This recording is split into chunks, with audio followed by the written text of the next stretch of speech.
No ensaio A História Vista de Baixo, o historiador inglês Edward Thompson afirma: faz parte das peculiaridades dos ingleses o fato de a história da gente comum ter sido algo além e distinto da história inglesa oficialmente correta. Em países de fortes tradições populistas ou revolucionárias, a retórica da democracia tem saturado a historiografia. Na história inglesa oficialmente correta, o povo desta ilha, sob a lei dos pobres, a reforma sanitária e a política salarial, emerge como um dos problemas que o governo tem de lidar. Até hoje, muitas correntes historiográficas acadêmicas desfalecem sob o jugo normando e o germe de Guilherme o Bastardo ocupa as cátedras. Thompson, para além da ironia e da caracterização da história inglesa como algo arrogantemente visto de cima, faz um chamado para a releitura dos documentos históricos por meio de uma outra ótica. E é isso que vamos discutir nessa aula daqui para frente. A ciência histórica se baseia na análise de evidências documentais. É por meio de jornais, documentos, diários, relatórios, cartas, que o historiador produz uma narrativa plausível a partir dos problemas que direciona para essas fontes. Toda leitura de fontes é precedida de perguntas, mas isso por si só não basta. É preciso compreender que os documentos reproduzem um determinado discurso sobre esse algo que se fala.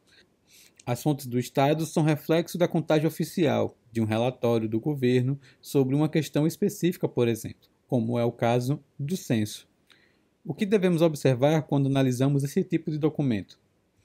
Se quisermos entender a distribuição étnica brasileira, esse nosso problema nos direcionaria para a autodeclaração.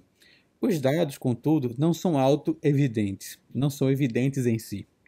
A forma como a pessoa se vê muda de acordo com o tempo. Também muda se o Estado permite a autodeclaração ou é o agente do censo que faz a classificação a partir da sua própria percepção. Os tipos étnicos e raciais atualmente utilizados, brancos, negros, pardos, amarelos e indígenas, foram adotados muito recentemente na história do Brasil. O nosso primeiro censo, de 1822, ainda no tempo do Império, foi elaborado dividindo a população livre da população escravizada. Também havia a classificação de cor, gênero, religião, entre outros tipos. Já no censo de 1900, parece não haver qualquer preocupação para além da contagem populacional. O resultado, pouca informação sobre a classificação étnica e racial no país que foi o último a abolir a escravidão de maneira oficial no mundo. De igual modo, era como se no país não houvesse mais indígenas, que somente vão ser identificados nos censos após a década de 1990. Todas essas classificações, mais ou menos sensíveis, são a forma como, de cima, o Estado brasileiro via e vê a sua própria população. Como ver esses mesmos dados de uma perspectiva diferente. Várias questões já foram colocadas aqui. Tomando como exemplo a história dos indígenas do território brasileiro, podemos dizer que há uma intencionalidade de apagamento das identidades indígenas. Até as últimas décadas, muitos estados possuíam 0 pessoas classificadas assim. Essas pessoas surgiram de onde? A resposta é: elas sempre estiveram aí, e a sua própria identidade étnica resistiu à indiferença do Estado brasileiro. Uma história vista de baixo sobre essa questão, portanto, enfatiza a resistência dessas pessoas em manter viva uma memória diferente do oficial, que os colocava como caboclos ou, às vezes, mamelucos, entre outras classificações. Vamos dar um outro exemplo, o da história do candomblé em Salvador no século XIX. Em grande medida, se estuda essa religião por meio de relatórios policiais. Perseguidos e tidos como feiticeiros maléficos, os praticantes do candomblé sofreram bastante com a repressão policial. Se não tivermos um olhar crítico sobre essas fontes, vamos repetir as mesmas construções discriminatórias, preconceituosas e racistas do século XIX. Em um documento de 1862, assim reportava um subdelegado de Salvador ao chefe de polícia sobre uma revista que tinha sido realizada na casa de Domingos Sodré, liberto e praticante do candomblé. Abre aspas. Existem arcas e baús que diz ele não terem as chaves, ou antes que os seus donos não estavam em casa, o que me faz presumir que nelas algumas coisas roubadas deverão existir.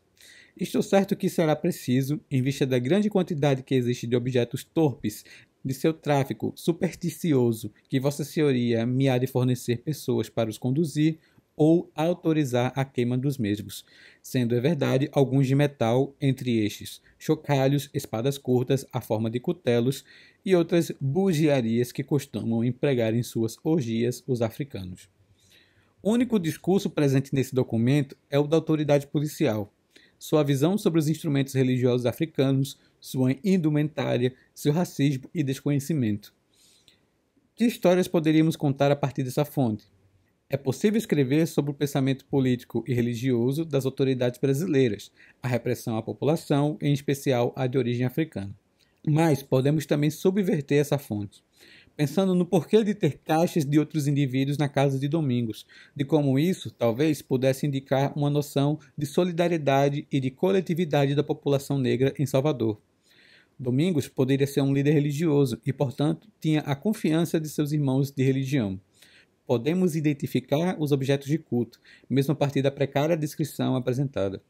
Espadas, chocalhos e cutelos, e entender quais eram os orixás, as entidades cultuadas por esse grupo que tinha aquela casa como uma espécie de lugar de resistência coletiva.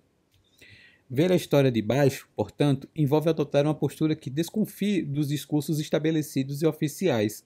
Ver a história para além da forma como o Estado, por exemplo, teve de lidar com o povo, controlar a população, os pobres, as leis e sua suposta isenção ou universalidade. É entender que existe uma relação de poder e que há um reflexo desta na feitura dos documentos históricos.